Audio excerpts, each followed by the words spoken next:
Méditation du 13 mars, faux pas et chute. S'il trébuche, il ne tombe pas car le Seigneur le tient par la main. Psaume 37, le verset 24, la version Taube.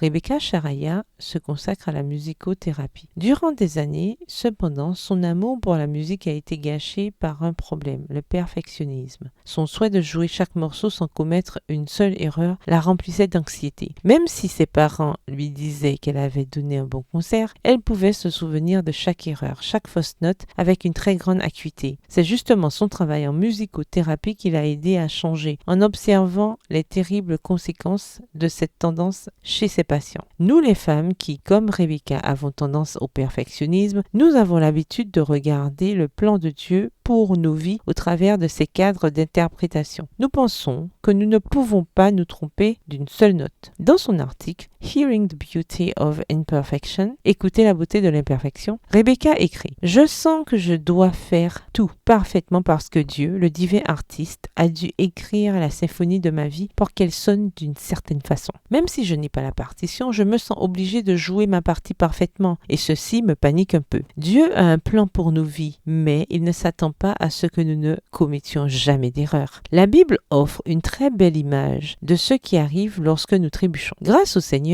les pas de l'homme sont assurés et son chemin lui plaît. S'il trébuche, il ne tombe pas, car le Seigneur le tient par la main. Psaume 37, les versets 23 à 24 dans la version Top. Dieu est comme une mère qui apprend à son bébé à marcher en le tenant par la main. Quand le bébé trébuche, la mère l'aide à se relever, lui sourit et l'encourage à continuer. Quelle mère lâcherait la main de son enfant quand il trébuche ou l'abandonnerait ou lui dirait des mots durs? Si nous, pécheresses, nous savons traiter nos enfants avec douceur, à plus forte raison notre Père céleste nous guidera-t-il avec une plus grande tendresse. Il y a une énorme différence entre nous rebeller contre la volonté de Dieu et trébucher tandis que nous avançons. La Bible dit: car à 7 reprises le juste peut tomber et il se relève. Proverbe 24, le verset 16. Trébucher fait partie du processus, mais ne ruine pas le plan de Dieu pour nos vies. Dieu sait que nous allons trébucher en avançant. C'est pourquoi il s'est offert à nous prendre par la main. Prière: Seigneur, merci parce que tu me prends par la main, parce que ton plan n'est pas fragile et que ta créativité n'est pas limitée au point que mes faux pas